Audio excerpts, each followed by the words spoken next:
और जो हमारे नंदगांव बरसाने की जो होली है, लठमार होली, वो भी प्रसिद्ध है, वो प्रसिद्ध होली है। ये राधा कृष्ण के समय से उसी परंपरा से ये होली जो है, हम लोग आज भी उस परंपरा को निभाते आ रहे हैं। बड़ा उत्सव, अद्भुत जो आनंद होता है वो उस होली उत्सव में होता है हमारे यहाँ।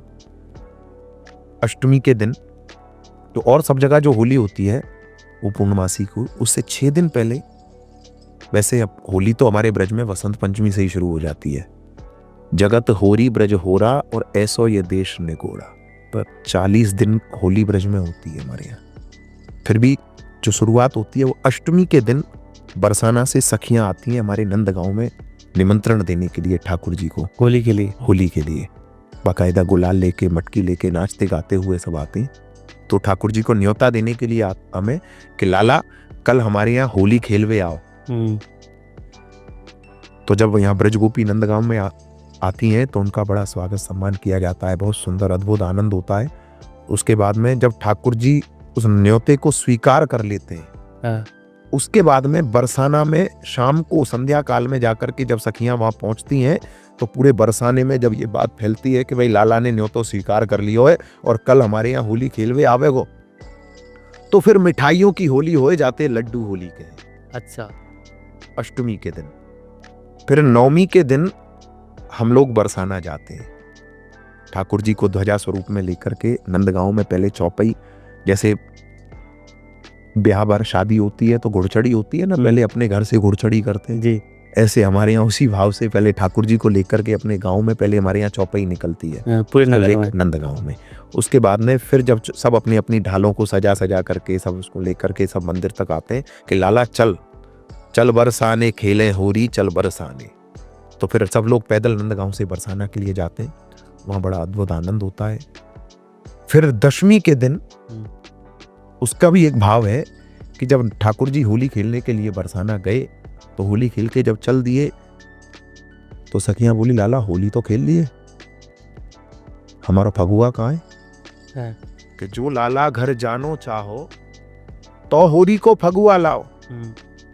ठाकुर जी बोले भैया हमें तो ना पता ही कोई फगुआ भी देना पड़े। बोले आप एक काम करो, कल हमारे यहाँ आओ। तो दशमी के दिन बरसाना से ग्वाल बाल सब सखी भाव में नंदगांव पहुंचते हैं, उस दिन वहां होली होती है। तो हमारे जो होली का जो उत्सव है वो सबसे प्रमुख उत्सवों में से, जो होली का चाव रहता है वो सबसे बड़ा चाव है हमारे ब्रजवासी नंदगांव से जरूर, नंदगांव और बरसाने की जो होली है जी, जो होली का चाव। नंदगांव की राधा कृष्ण भक्ति और बरसाने की नंदगांव भक्ति में क्या अंतर है? देखिए, राधा आपने कहीं सुना है कृष्ण को ब्रज में, और वैसे भी हम लोग नंदगांव वाले ठाकुर जी को, कृष्ण को कभी भगवान माने ही नहीं। वो तो लाला है, लाला है। हम नंदगांव वाले तो लाला से ज्यादा लाला के मैया और बाबा को पूजे। क्यों? विश्व को रचैया परिपालक जो चराचर को, विश्व को रचैया परिपालक जो चराचर को, ताहे भूको जान मैया अचरा तू पे बावत है। वाणी के बिना दयाल वक्ता सर्व वेदन को, ताहे मैया बाबा बाबा बोल वो सिखावत है। और जाकी बंक दृष्टि सो कांपत महेश शेष, ताके द्रग बाड़ वेकू कजरा तू लगावत है। और धन्य नंद रानी, धन्य धन्य है तेहारो भाग्य, जो जगत को खिलावे ताहे गोद तू खिलावे। तो जो जगत को खिलाने वालों है भाई, तो मैया हमारी गोद खिला रही है।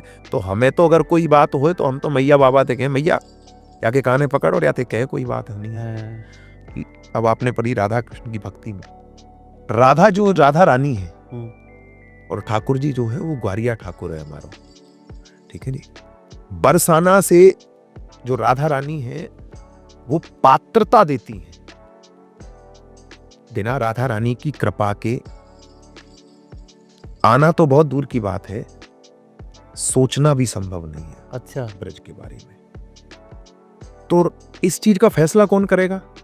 तो राधा रानी तो पात्रता देती है, तो जिसको राधा रानी ने पात्रता दे दी उसको कृष्ण उस रस को देते हैं, उस पात्र में उस रस को कृष्ण देते हैं का काम करते हैं।